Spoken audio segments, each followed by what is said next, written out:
Y aquí ya nos vemos sonreír, vamos a saludar a nuestra audiencia y a saludar a todas las personas que vamos a participar de esta conversación. Muy buenos días, muy buenas tardes. Esto es Conversaciones sobre Apego, nuestro programa número 35. Y antes de empezar, le hemos cantado las mañanitas o los buenos cumpleaños a Zuleima.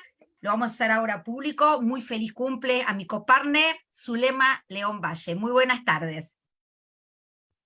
Buenas tardes, muchísimas gracias por ese canto y por este compartir tan bonito en esta 35ª conversación sobre apego. También un saludo a los estudiantes de psicopatología de la Universidad Cooperativa de Colombia que están conectados hoy con nosotros. Exacto, y saludamos a todos los que nos acompañan desde nuestra página y desde la historia en la que ya venimos transitando con conversaciones sobre apego. Hoy un programa muy interesante, ¿no, Zuleima? Elegimos un tema actual que creemos que puede generar preguntas nuevas, ¿no? Hoy elegimos el tema, vamos a dejar que Zuleima lo diga en el día de su cumple. Adolescencia y adicciones, ¿verdad? ¿Cómo se presenta esto? ¿Cuál es el lugar? ¿Cómo podemos atender? Y también cómo la teoría del apego da respuestas. Y por ahí más adelante les contaré de dónde vienen tantas preguntas. Y haré otras preguntas. Exacto. Así que si te parece, Zuleima, vamos a darle entonces la bienvenida a todos, a Juliet Zapata, a Sandra Schmunk, al doctor José de Jesús González Núñez. Muchísimas gracias por acompañarnos y vamos a hacer entonces, Zuleima, la presentación de nuestro primer conversador. Bueno, tengo el honor de presentar a la doctora Juliet Zapata. Ella es psicóloga, especialista en psicología clínica, magíster en psicología, investigadora en temas de apego y psicoterapia, coautora del libro Estudios en Clínica Psicodinámica, aportes al razonamiento clínico y a la intervención psicoterapéutica, compiladora del libro Comprensiones Clínicas, un acercamiento desde la psicodinámica y el postracionalismo. Bienvenida, doctora Juliet. Yo también tengo que decir que hace parte de IAN Colombia y también con mucho entusiasmo decidió participar en este conversatorio. Gracias y bienvenida. Bueno, saludos a todos, un honor estar nuevamente acá y compartir pues esta conversación con ustedes. Hay varios elementos que quiero poner sobre la mesa para iniciar esta discusión. Uno de ellos tiene que ver con la deprivación afectiva. Yo trabajé durante mucho tiempo en una, digámoslo así, casa de menores, en un centro de resocialización para adolescentes que habían infringido la ley colombiana. Y allí, digamos que la población estaba muy caracterizada por la presencia de diferentes tipos de adicciones, muchas adicciones farmacoterapéuticas, pero también algunas adicciones al juego y algunas relaciones de corte adictiva por la dependencia en general. Entonces, a partir, digamos, como de esta conexión con esta experiencia laboral, me topé con un concepto que a mí personalmente, pues, me dio muchas luces a la intervención, acuñado por Winnicott a propósito de la deprivación afectiva. Winnicott hace una diferenciación entre la privación afectiva, ¿cierto? O sea, no tener una conexión vincular con un otro significativo que dé soporte vital para dar una continuidad existencial cuando somos bebés, y la deprivación afectiva, ¿cierto? Que hace alusión Winnicott a la pérdida de una conexión afectiva que ya se tiene en un momento en el cual esa pérdida se da y el niño no está listo o preparado para la experiencia de pérdida. Pero finalmente entonces no es no haber tenido, como en la privación, que es más característico en patologías como psicosis, sino haber tenido algo y luego perderlo. Entonces ese concepto de deprivación afectiva tiene una incidencia sobre el desarrollo de diferentes recursos. Uno de ellos es, por ejemplo, la mentalización, ¿sí? Todos los procesos de simbolización que permiten que el sujeto construya en su esquema mental digamos como las representaciones que luego le permiten también hacer una gestión de lo emocional. Lo otro es que queda grabado, digamos, en la lógica vincular con el otro, el sello del abandono. y hay una certeza, pero es una certeza que queda en el ámbito de lo inconsciente, la certeza de que el otro no va a estar. Esto hace entonces que conectarse con un objeto concreto, el objeto de la adicción, por ejemplo, sea más fácil que establecer una relación real con la cual pueda haber una regulación emocional. Sonia Abadi, también una psicoanalista argentina, winnicottiana, sí alusiona la adicción como la repetición de un desencuentro. Ese me parecía, digamos, bastante bella esa noción, porque finalmente hay una compulsión a la búsqueda del restablecimiento del vínculo con el objeto perdido, pero atravesado por esa experiencia y esa ruptura vincular, lo que termina es en un ciclo, digamos, de compulsión impulsivo, donde lo que se hace es que se asegura nuevamente la sensación de estar abandonada.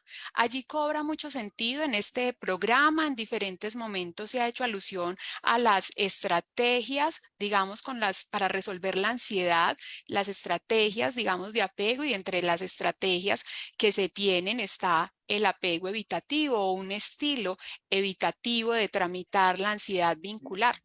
Yo he encontrado en muchos de mis pacientes que aparece, digamos, una sensación de vacío bastante aguda,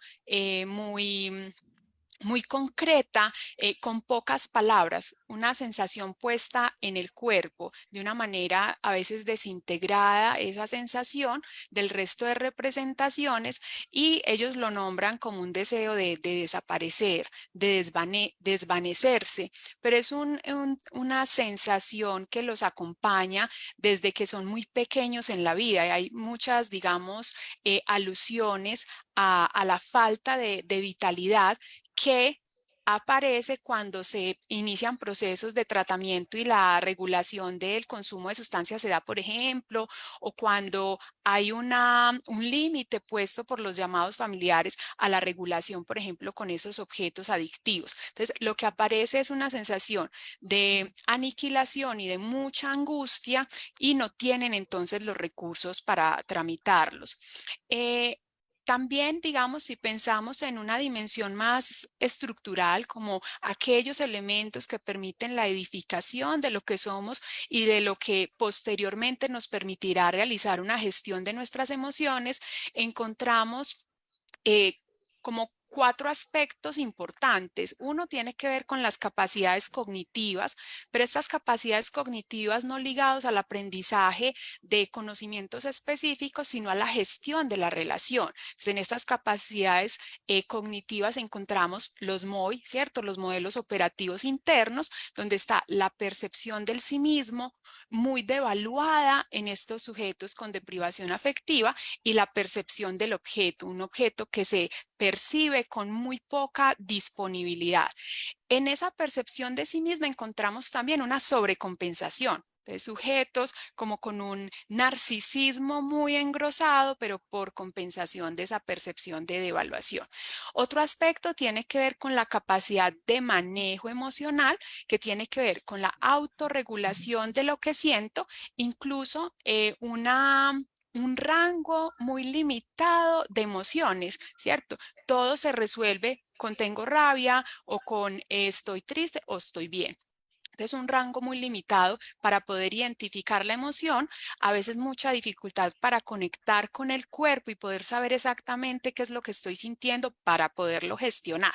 Y muchas dificultades en la regulación de la relación con el otro, porque esa representación del otro no disponible hace que en la idea que yo tengo de ese otro, lo que aparezcan sean unas ideas persecutorias, aparece un otro con una representación que no tiene una cualidad afectiva positiva asociada. La capacidad emocional, que también tiene que ver con la introspección, ¿cierto? También dirigida hacia sí mismo y hacia la afuera, con la capacidad de hacer solicitudes concretas al otro. Aquí aparece mucho una idea de el otro debería saber qué necesito. Aparecen también muchas pruebas en el vínculo, pero son pruebas que casi que están puestas para que el otro no las pase y asegurarse algo así como vio que el otro vio que no hay disponibilidad de ese otro para mí. Y en la capacidad de vínculo aparecen nuevamente estos modelos operativos internos como unos vínculos que están interiorizados, internalizados, unos introyectos, y la relación con esos otros reales en el afuera, que están atravesados por los introyectos que tenemos, digámoslo hacia adentro. Estos introyectos están muy atravesados pues por lo que hemos dicho hace un momento, pero aparece allí, digamos, también como una fantasía de un otro que venga a contener al que posteriormente agreden ante la amenaza que emana de ese inconsciente de ser nuevamente abandonados, saboteando un poco la relación con ese objeto real porque le atribuyen las características de ese objeto interno. Bueno, dejo esos elementos sobre la mesa. Muchísimas gracias, Juliet. Como siempre es un placer escucharte. Interesante este concepto para que sigamos hablando, ¿no? La diferencia entre privación, esta ausencia, ¿sí?, con la deprivación y esta enorme desregulación emocional, este vacío, y la adicción considerada evidentemente como una estrategia para aliviar esas emociones que no podemos sostener por esta misma incapacidad de regulación, que como bien Juliet lo comentó, tiene necesariamente que ver con un vínculo previo, con esta mirada del otro que me hace tener una mirada hacia mí y hacia el mundo. Vamos a dar ahora, gracias Juliet, vamos a dar ahora el lugar para que se nos sume Sandra Schmunk, que es licenciada en psicología, máster en droga-dependencia del Ilustre Colegio de Médicos de Málaga, certificación internacional en adicciones y salud mental del Cubic Center en la Universidad de Miami, directora de comunidades terapéuticas en Argentina, es también docente del Instituto Ser Libre en Uruguay, directora técnica del programa ambulatorio del Instituto Ser Libre también en Montevideo, Uruguay, y miembro de la comisión directiva del International Attachment Network en Argentina. Muy buenas tardes, Sandra, y gracias por esta participación. Bueno, gracias a ustedes por la invitación. Es un privilegio poder participar con ustedes de estas conversaciones sobre apego. Y bueno, creo que también hay un aspecto que tiene que ver con lo social. Cuando hablamos de adicciones estamos hablando de que hay una multideterminación, como toda conducta humana está multideterminada, y en realidad estamos asistiendo a una sociedad que fomenta comportamientos adictivos. Estamos viendo que hay adolescentes y niños, pero esto empieza en la niñez y luego se traslada a la adolescencia, con este uso de las pantallas de manera compulsiva, que a nivel neurobiológico libera una cantidad de dopamina que luego, para poder mantener esa gratificación y esos niveles de gratificación, esos niños aprenden de esta manera cómo su cerebro empieza a reclamar ciertas experiencias que no se van a tener en la vida de todos los días. Y este es un campo fértil para que a partir de allí también se produzcan trastornos relacionados con el uso problemático, consumo problemático de sustancias, como se dice actualmente.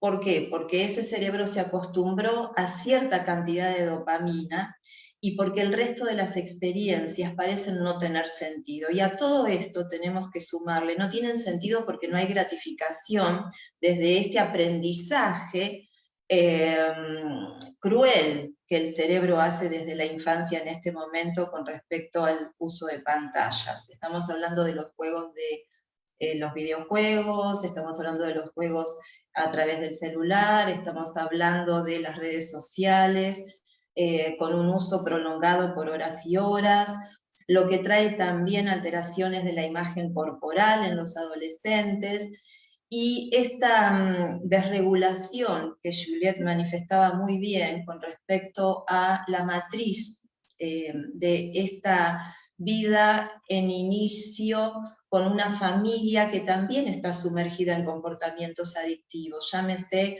porque hay uso de psicofármacos que se utilizan para calmar las ansiedades como modo de vida, porque hay una adicción al trabajo para lograr ciertos estándares de realización laboral, profesional y económica, porque esto también tiende a la desvinculación y a la falta de comunicación entre padres e hijos, y porque si no puede haber una comunicación en donde se manifieste el interés por el otro, en donde se pueda interpretar la emoción de ese niño y de ese adolescente para poder acceder a la función reflexiva, entonces quedan estos vacíos en el camino del desarrollo que tarde o temprano se van a buscar de compensar en lo que además hoy se naturaliza. Porque hay un tema muy importante que es la naturalización del consumo de ciertas sustancias y la legalización del consumo de sustancias en varios países, lo que tiende a generar la fantasía o la ficción o la creencia de que si está permitido y es legal no hace daño. Y esto lo estamos viendo en sustancias como el cannabis, en donde altos porcentajes de adolescentes están en consumo de cannabis en el mundo, y esto está trayendo, por lo que vemos en la salud mental y lo que nos toca en este momento de manera directa, recibir a jóvenes cuya corteza prefrontal aún no está desarrollada, por lo tanto, el consumo de cannabis con cierta predisposición también y un consumo reiterado está produciendo trastornos psiquiátricos permanentes. Y esto ya no habla de una psicosis postóxica, como la que veíamos hace 20 o 30 años atrás, sino que habla de una psicosis o de un trastorno psiquiátrico que se instala en ese adolescente y con el que va a tener que sufrir su existencia.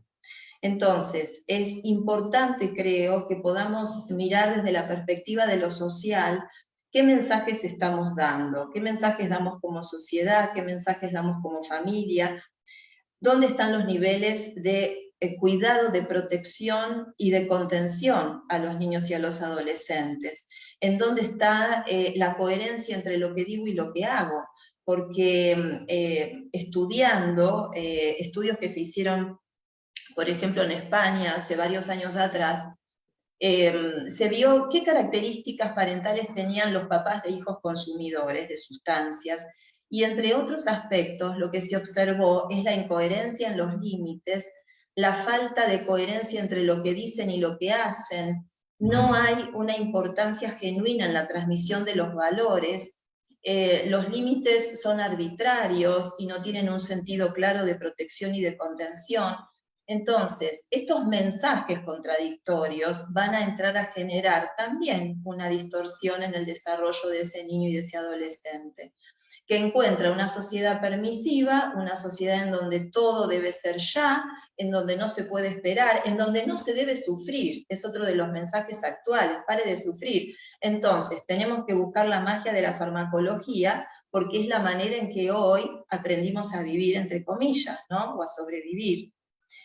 Un poco para, digamos, completar el panorama que también describió Juliette, desde lo que es el apego evitativo y desde lo que es la deprivación temprana, y desde sí el lugar que ocupa la sustancia como ese control omnipotente del objeto, que yo lo traigo o lo dejo y que no me va a abandonar porque yo dispongo cuando lo traigo o cuando no lo tengo conmigo, a diferencia de las relaciones interpersonales que han generado mucha frustración en las primeras etapas de la vida y que producen una desconfianza básica, ¿no? Al decir de Erikson, por ejemplo. ¿Podrías el concepto que nos acabas de explicar? No escuché bien, perdón. Es que no se escuchó bien el concepto del que nos estabas conversando. El de Erikson, Zuleima, cuando está hablando de Erikson. Repetinos entonces, Sandra, el tema el concepto que habías dado sobre Erikson con respecto a esta sociedad en donde todo es ya. No, con respecto a la desconfianza básica en relaciones tempranas, en donde hay una presencia imprevisible de las figuras de apego, o en donde hay una presencia temprana y luego una ausencia, o en donde hay negligencia emocional, o hay maltrato infantil, Y todo esto da lugar al modelo operativo interno que mencionaba Juliet, de un mundo amenazante, de un mundo hostil, de un mundo en donde no puedo confiar. Entonces, al decir de Erickson, cuando él menciona la desconfianza básica, ¿no? Cuando no se puede construir esta percepción en donde van a contenerme, van a cuidarme, van a estar disponibles para poder asistirme cuando yo lo necesite. El concepto de, de Bowlby, ¿no? De base segura y puerto seguro. ¿A dónde voy cuando necesite ayuda? Entonces, ¿qué sucede hoy? ¿A dónde va un adolescente hoy cuando necesita ayuda? Yo estoy observando padres que están ausentes 14 horas por día. Los adolescentes se mueven solos todo el tiempo. En los fines de semana, esto de la previa que ya se ha instalado como parte del folclore de los adolescentes, en donde más de uno termina alcoholizado antes de ingresar a las fiestas, y en donde hay muertes y hay violencia luego de las fiestas. Entonces, esto habla de que necesitamos revisar la trama familiar y el espacio de contención y de supervisión de estos padres para con sus hijos, y qué mensajes damos como sociedad. Porque si estamos legalizando el consumo de sustancias, después no podemos pretender que los adolescentes comprendan cuando el desarrollo de su cerebro aún no ha sido alcanzado en su totalidad, porque ya vemos que la corteza prefrontal se desarrolla aproximadamente hasta los 26 años, entonces estamos pretendiendo que adolescentes de 15 a 18 años comprendan la severidad de un consumo cuando todavía ellos no están preparados por su propia dificultad en comprender las consecuencias de los actos, la planificación, el control de impulsos, por la inmadurez de su cerebro, ¿no? Y sin embargo pretendemos que ellos comprendan qué consumir, cómo consumir y hasta cuándo consumir. No es viable. Es un mensaje también contradictorio, en donde ponemos a los adolescentes en el lugar de adultos y muchas veces los adultos nos ubicamos en el lugar de los adolescentes, ¿no? Bueno, no sé si podemos compartir. Muchas gracias. Que muchas preguntas y hace mucha conexión dentro de lo que uno también ha venido experimentando como ciudadano latinoamericano, pero también como quien está de cerca a los adolescentes. Preocupante todo lo que nos has comunicado, Sandra. Gracias. Bueno, vamos a seguir por acá con un invitado desde una casa hermana.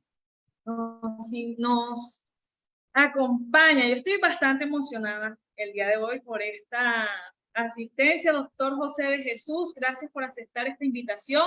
Él nos visita como presidente honorario del Instituto de Investigación en Psicología Clínica y Social. Además, es doctor en psicología y psicoanalista. Viene también en representación de la Escuela de Psicología y Psicoanálisis, es director de la revista Aletheia, autor del libro Teoría y Técnica de la Psicoterapia Psicoanalítica de Adolescentes y del libro Dinámica de Grupos, Técnicas y Tácticas, compilador y coautor del libro Psicopatología de la Adolescencia de la editorial Manual Moderno, que está por aquí. Hoy nos visita también acá desde la Universidad Cooperativa de Colombia en la cátedra de Psicopatología, muy pendientes, y le envío un saludo a todos los estudiantes porque están muy pendientes hoy a esta conexión. Además, es coordinador del área clínica y del doctorado de la Facultad de Psicología de la Universidad Nacional Autónoma de México, donde también fue profesor de tiempo completo durante 40 años. Analista didacta, supervisor y profesor del Instituto de Investigación en Psicología Clínica y Social. Además, se dedica en la práctica privada a la atención en práctica privada de adolescentes, adultos, presencial y online. Bienvenido, doctor José de Jesús. Pues muchas gracias. Me distingue mucho la invitación de ustedes, Vanessa y Zuleima. Zuleima, muchas felicidades el día de hoy. Que cumplas muy a gusto tu cumpleaños. Pues es un honor que me ofrecen ustedes dos para participar con ustedes. Yo lo que en primer lugar quiero aclarar lo que estamos denominando como droga. ¿qué es una droga? La Organización Mundial de la Salud, que está muy interesada en el asunto, porque cada vez aumenta más el número de gentes drogadictas en el mundo, en cada país, pero tiene su definición propia de lo que es una droga. La Organización Mundial de la Salud define la droga como cualquier sustancia que se ingiere, que se toma, ya sea biológica, química, farmacoquímica, y ahora ya vemos que también es a través de los medios audiovisuales, como son teléfono, televisión, pantallas. Ya se dice, no hay ya en México no hay televisiones, hay pantallas. O sea, es una evolución de la televisión, ¿no? Ya no hay televisiones, hay pantallas de televisión. Pero esto es lo que sucede. Entonces divide las drogas en drogas aceptadas, normales. El café es una droga. El cigarro es una droga aceptada. No está prohibida. El alcohol es una droga aceptada, no prohibida. Sin embargo, existen también drogas que son no aceptadas. Drogas que son incluso penadas y perseguidas legalmente, ¿no? Entre esas tenemos a los depresores, las drogas estimulantes, las drogas alucinógenas y los fármacos que necesitan incluso receta médica para ser tomados, ¿no? Aquí en México existe un tipo de droga que son con la cannabis, o aquí le decimos marihuana,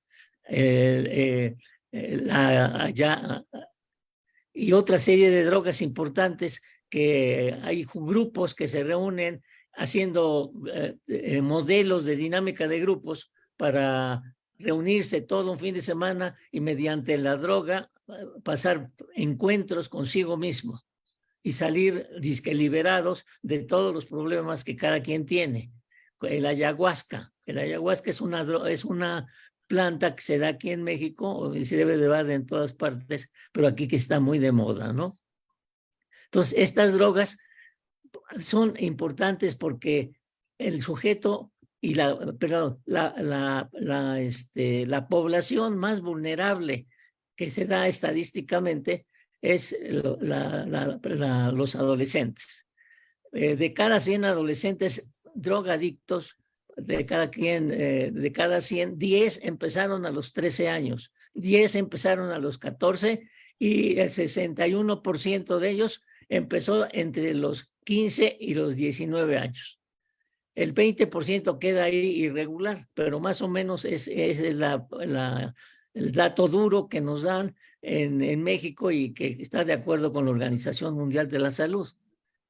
Cada vez, entonces, para 1930 se calcula que va a haber en el mundo, en todos los niveles, un porcentaje de un alrededor de 15%, que es muchísimo. Para 2030. Entonces, como ve, aquí en México se ha vuelto un problema de salud fundamental. Entonces, sí tenemos que considerar entonces que nuestro estudio principal está en los adolescentes. En los adolescentes que, ¿cómo quieren tomarlo? Como médicamente se toma, hay una pubertad, una adolescencia y una posadolescencia. Aquí, desde el punto de vista de nuestra escuela de psicoanálisis, consideramos pues 5 adolescencias: una adolescencia temprana, una preadolescencia, una adolescencia propiamente tal, que son donde están los de 15 a 19 años, una posadolescencia y una adolescencia tardía. O sea, no es lo mismo un adolescente de 16 años que un adolescente de 19 años. Su conducta ya es distinta.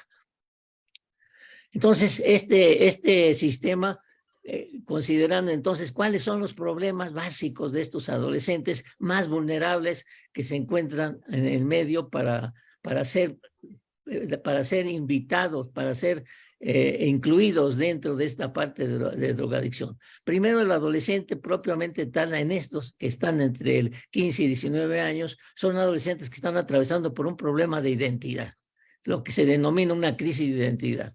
Ya mencionaron a Erikson en su gran libro de Identidad, Juventud y Crisis, donde para Erikson se va a estudiar a fondo todo este problema de identidad que para él era juventud, que la palabra juventud se traduce como adolescencia. Entonces su libro se llama Identidad, Juventud y Crisis. Entonces la crisis de identidad del adolescente es muy amplia.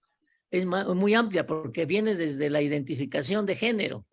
¿Eres hombre o eres mujer? Y ahorita vemos que en México por lo menos los problemas de identidad están muy aceptados en cualquiera de sus formas, en el celibato, en la bisexualidad, en el poliamor y en la pareja normal.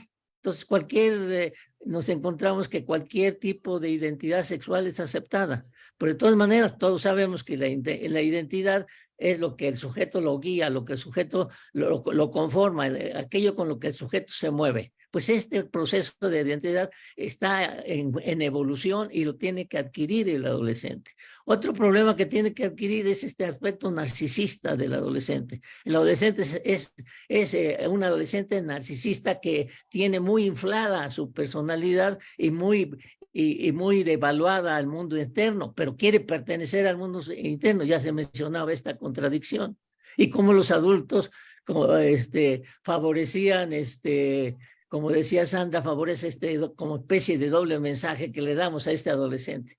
Sí queremos que sea adulto, pero queremos que nos obedezca como un niño, que nos obedezca como adolescente. Entonces no nos ponemos de acuerdo y el adolescente tiene una inflación de su personalidad, una omnipotencia de su pensamiento, una omnipotencia de su sentimiento y una omnipotencia de su comportamiento. Entonces, este es un problema que es una vulnerabilidad en el momento en que se está pasando por el adolescente. Y otro problema que yo nombro el tercero, que es muy importante, que es la autorregulación. Y la regulación de él con él mismo, la regulación con sus amigos, la regulación con sus padres. Y esta autorregulación que está en crisis, porque no ha tenido padres y no ha tenido abuelos y no ha tenido hermanos que le den elementos de esta autorregulación.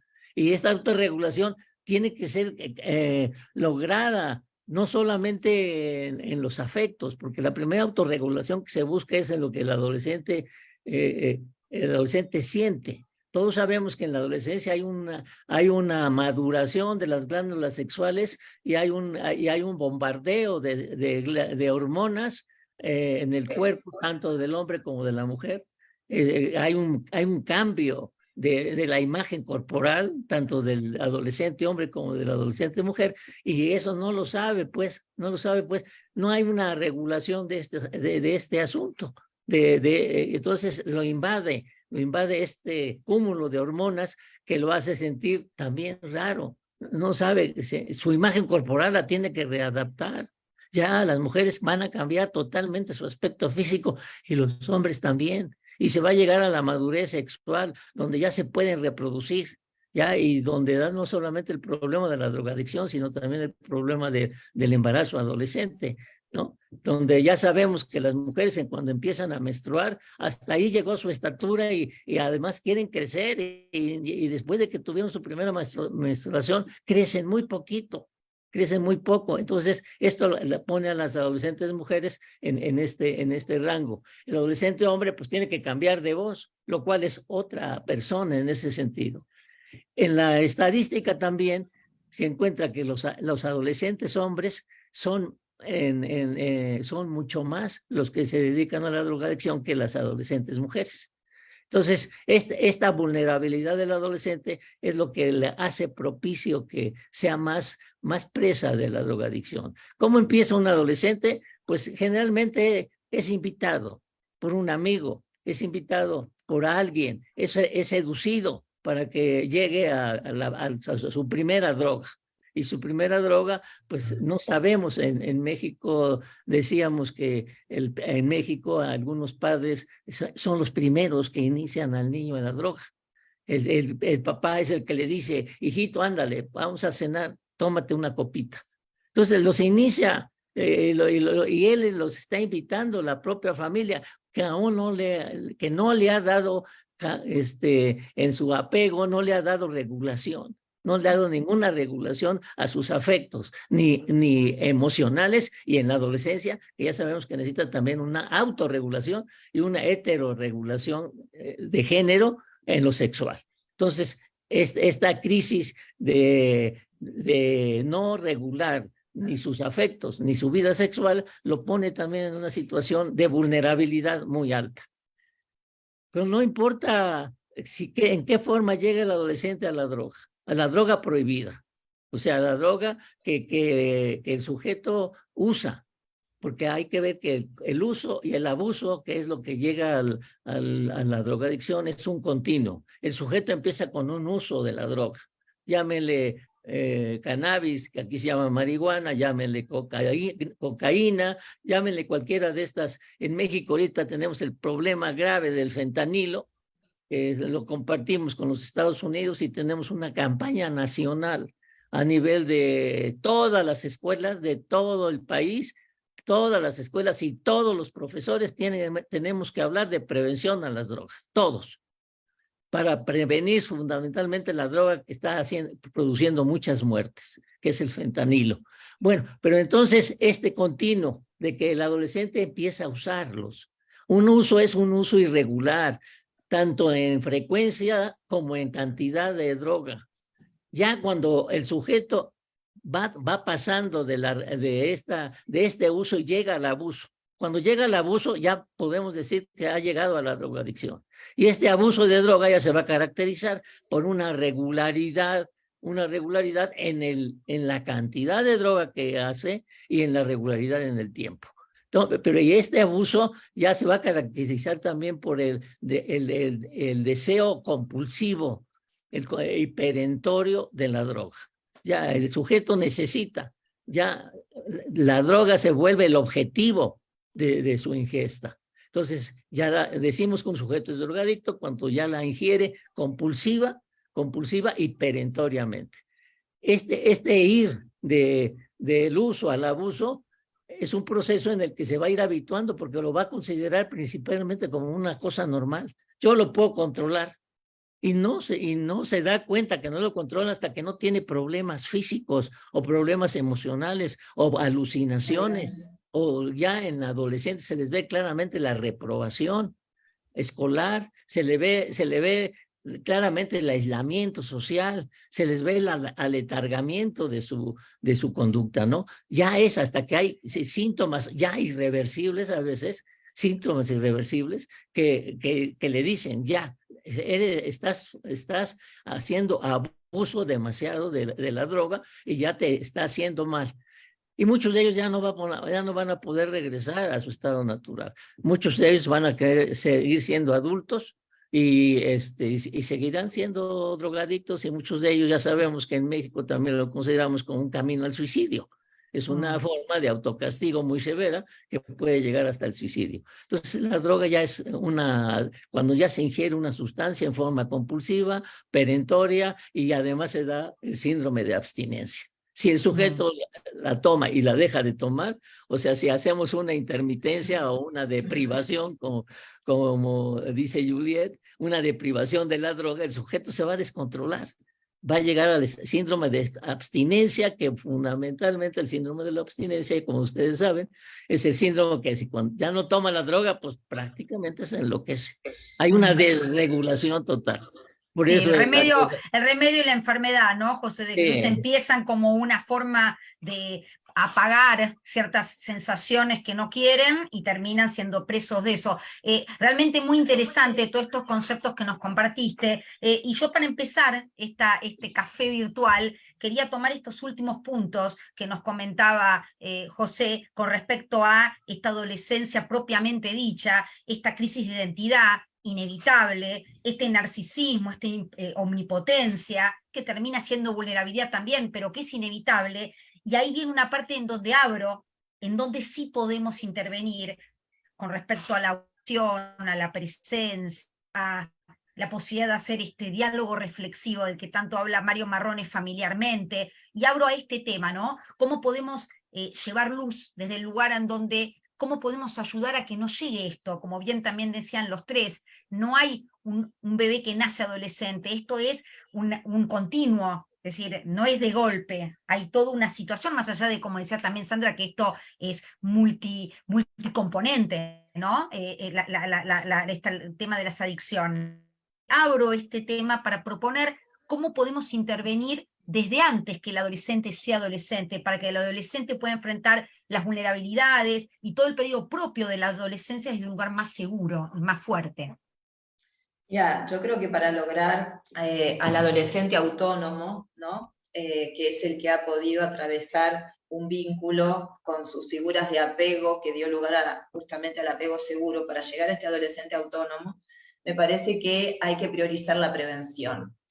Y la prevención tiene que ver con los jardines maternales, tiene que ver con poder trabajar desde el embarazo de las mamás, desde la conexión con sus bebés, con sus parejas, la figura del padre, que a veces no se tiene en cuenta y es tan importante a la hora de poder lograr este ordenamiento familiar en donde el hijo no quede preso de esta mamá que a veces tal vez necesita que sus carencias emocionales sean de algún modo saldadas por la presencia de este hijo, y se producen estos vínculos de simbiosis, de sobreprotección, con estos padres periféricos. Yo lo veo casi clásicamente esto en las historias de mis pacientes, ¿no?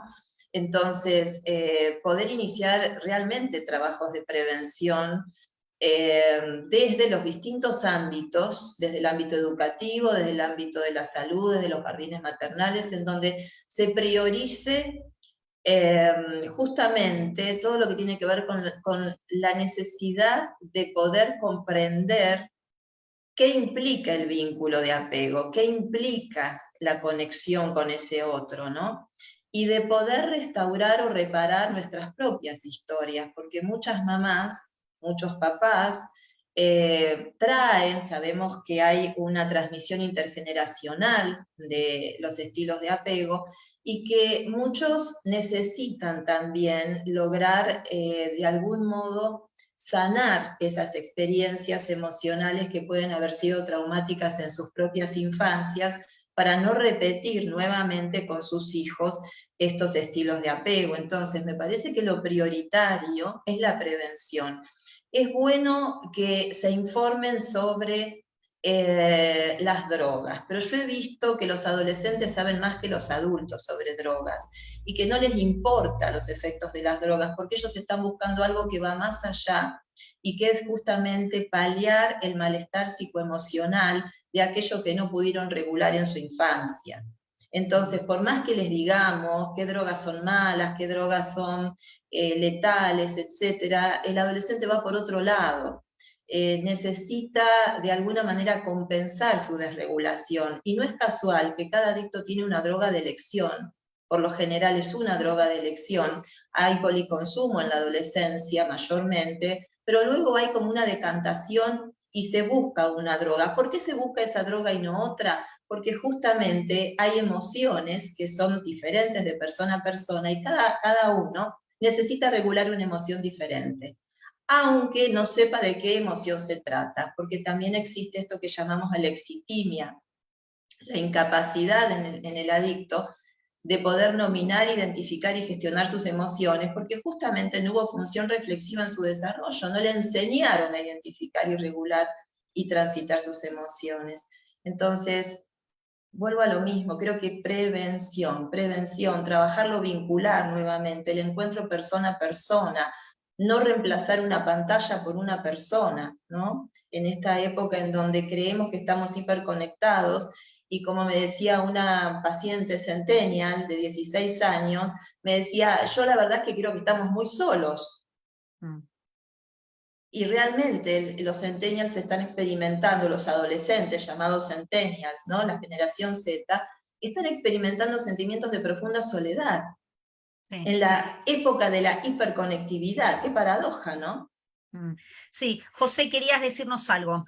Sí, bueno, no sé si ya terminó la idea, porque en México estamos considerando lo mismo. Consideramos la prevención como el primer elemento, pero nosotros tenemos prevención primaria, que es lo que estamos haciendo ahorita. Todos los maestros tienen que hablar de la prevención a las drogas. y se le tiene que hablar a los alumnos, se le tiene que hablar a los padres y los maestros tienen que estar capacitados para saber prevenir las drogas. El segundo nivel es el tipo de prevención secundaria, que es cuando ya aparecieron, ya el sujeto ya empezó a probar la droga, ya empezó a ingerirla, cualquiera de los inhalantes o de los tranquilizantes o de los estimulantes. Ya las empezaron a tomar. Entonces, hay programas para que esos que ya empezaron lo dejen de hacer. Pero nuestro gran problema es el de la prevención terciaria. Cuando ya el sujeto no pudimos detener la droga en la prevención primaria, no pudimos detener la droga en la prevención secundaria y ya el sujeto ya cayó en el hábito, en lo que llamamos propiamente la drogadicción, con las características que ya les mencioné. Ese es el tipo de problemática que más nos preocupa luego, porque en esa problemática está ahorita el fentanilo, porque el fentanilo rápidamente lleva al sujeto a la muerte. O sea, y muchas drogas que les están dando, las están combinando con fentanilo, porque su efecto se potencializa. La marihuana, la cocaína, cualquier otra droga le ponen fentanilo y ¡pum! Se potencializa. Y generalmente un drogadicto no toma nada más una droga. Si es cierto, estoy de acuerdo con Sandra, de que está multideterminado el volverse drogadicto, pero un drogadicto no toma una sola droga, de una pasa a la otra, porque siempre está buscando nuevas experiencias, a ver si encuentra lo que en el fondo quiere conseguir. Un desamparo que lo da, pues obviamente que no se le da un apego seguro. Entonces, la droga no viene a ser como un trauma del apego. ¿Cómo vamos a aliviar ya en el drogadicto ese trauma del apego que obviamente está metido en el sujeto? Y sí, no mentaliza, no reflexiona, ¿por qué? Porque anda buscando en alguna forma conseguir ese apego que perdió, ese apego que se traumatizó. ¿Y quién fue el que lo traumatizó? Pues el que esté en la pirámide, en lo más alto de la pirámide de apego. ¿Quién lo traumatizó en el apego? ¿La madre? Puede ser. ¿El padre? Puede ser. Yo me acuerdo cuando yo empecé a trabajar esos problemas aquí en México, hay un lugar que se llama Centro de Integración Juvenil y se encargaban a esto. Y a mí me tocó ir a supervisar un centro de Ciudad Juárez, que es la frontera entre México y El Paso, Texas. Entonces había un chico ahí drogadicto y entonces me tocó a mí supervisarlo. ¿Y qué pasaba con él?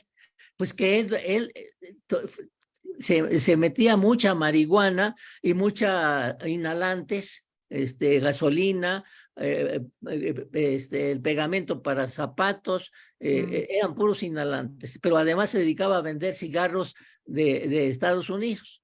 ¿Y cuál era el método simbólico? El método simbólico es que en la pirámide de apegos de él, su padre estaba hasta arriba y su padre era el que había traumatizado su apego y vendía cigarros norteamericanos porque suponía que su padre estaba en Estados Unidos y al vender él cigarros norteamericanos como que se acercaba en ese trauma de apego, se acercaba un poco al padre, pero no le resultaba. Tenía que ir otra vez y cada vez necesitaba más y más y más marihuana. Entonces, el problema del drogadicto serio es que no solamente usa una droga, sino que cada vez necesita más y más y más. ¿Por qué? Para sentir más, para aliviar esa soledad de la cual ya se habló y que está dada por el desamparo, que para aliviar esa emoción y ese deseo de entrar al nicho materno donde tenía esa protección, donde tenía esa calidez que a lo mejor sintió, como dice Winnicott en los de privación, sí sintieron, pero se los quitaron. Lo tuvieron, pero se los quitaron. Eso es la deprivación. La privación es nunca lo tuvieron. Y si nunca lo tuviste, no sabes, ¿no? ¿Ustedes saben a qué sabe el pulque? Pues no, porque nunca lo conocieron. Entonces la deprivación nunca se tuvo. Pero si ya les dieron a probar y se acostumbraron a algo y luego se los quitaron, viene el desamparo. Entonces ese es prácticamente el trauma del apego, muy difícil de dar. Se va a dar en cuál de las características del apego. ¿Qué le vamos a dar al paciente ya drogadicto?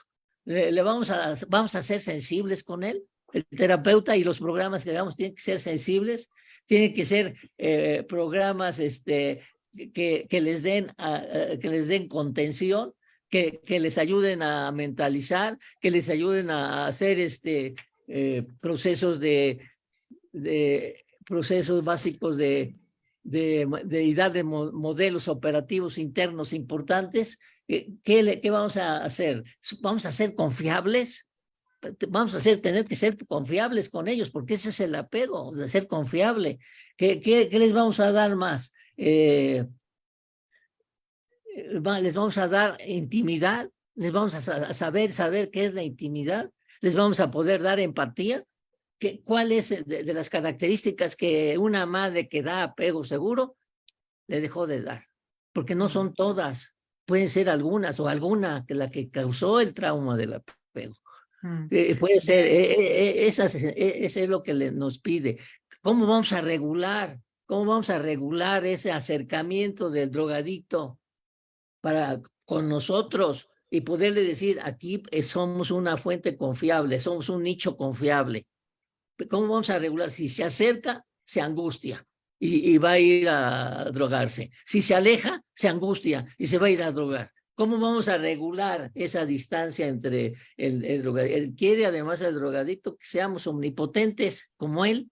Nos proyecta su omnipotencia y solo se queda con el terapeuta que es capaz de ayudarle a controlarse. Si tú me ayudas a controlarme, yo creo en ti.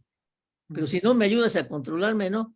Entonces, ¿cómo le hacemos para ser esa madre que sí da apego seguro a estos drogadictos? Ese para mí es el gran problema, pero es lo que buscamos. Es lo que buscamos, ir acercando al drogadicto que ya está en fase de drogadicción, irlo acercando a donde pueda ir sosteniendo la distancia con nosotros para que cada vez pueda acercarse más y podamos al fin llegar en la relación terapéutica a ese nicho emocional de apego seguro, ¿no?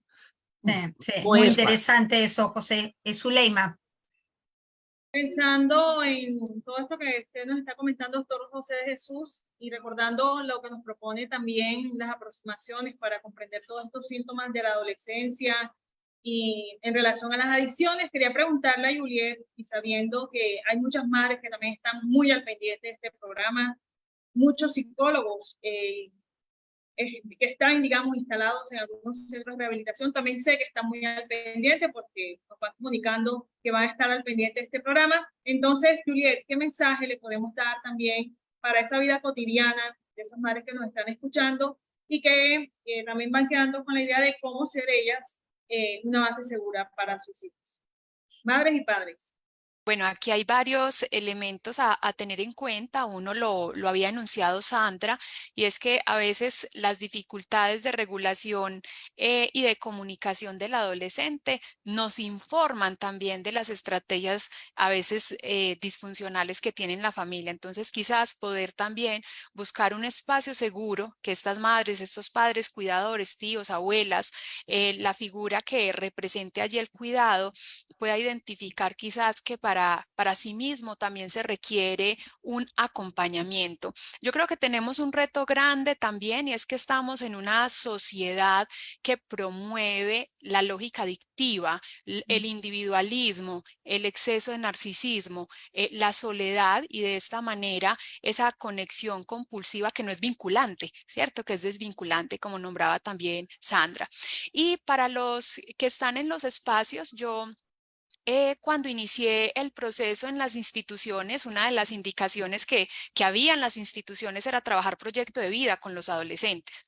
Pero el adolescente no tiene una noción de futuro en la que pueda acercarse con tranquilidad al futuro, ¿cierto? Proyecto de vida requiere allí una noción de desarrollo también, y esto antes les generaba más ansiedad. Yo creo que aquí lo que hay que hacer es una reconstrucción de la historia de vida, donde también puedan irse resignificando algunas experiencias, restableciendo también el vínculo con ese otro real que está allí acompañando, acompañando, pero hay un elemento que es muy retador para quienes acompañamos a esta población y tiene que ver con todo lo senestésico. ¿Qué es eso? Lo que nosotros sentimos en el cuerpo al acercarnos a una persona con tanta angustia, porque esa angustia se transmite desde lo visceral y es captada por el psicólogo, el profesor, el trabajador social, la persona que ya está allí acompañando, y a veces es un poco una sensación que encarta, que distancia, porque precisamente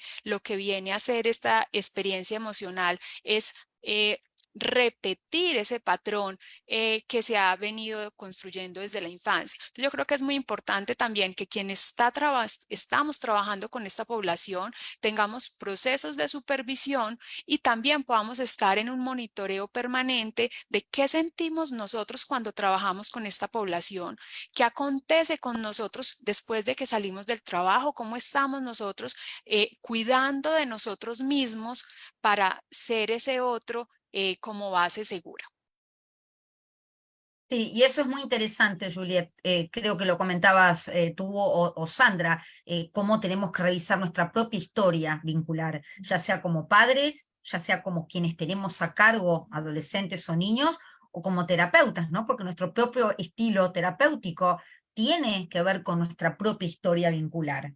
Y esto me parece que es interesante. Y también lo que hablamos hoy, casi en estos últimos minutitos, rescataría cómo necesitamos también una sociedad que acompañe esto, desde no normalizar, como creo que también decía José, acá en Argentina también se normaliza mucho el tema de la marihuana, el tema, y no se entiende, como dijo Sandra, el desarrollo neurológico, y que un adolescente de 16, 17 años que empieza con marihuana puede detonar todo un sistema de ansiedad que no conocía, de depresión, algo que tuviera con lo que, ¿no?, se detona con todo el tema de la droga.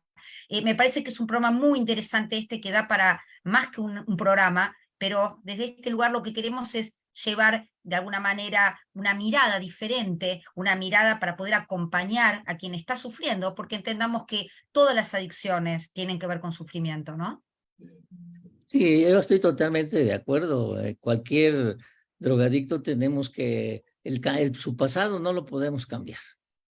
Ya, su pasado es su pasado, pero sí necesitamos reconstruir su historia de apegos, que es muy importante, de cómo manejar, cómo trabajar, cómo desglosar, cómo sintetizar, no sé qué palabra sería, de esa historia de apegos de ese adolescente que lo ha llevado a la drogadicción. Sabemos que el pasado no cambia, pero sí, si trabajamos esa historia de apegos pasada, podemos reconsiderar su futuro. Aquel que no toca su pasado, pues compromete su futuro.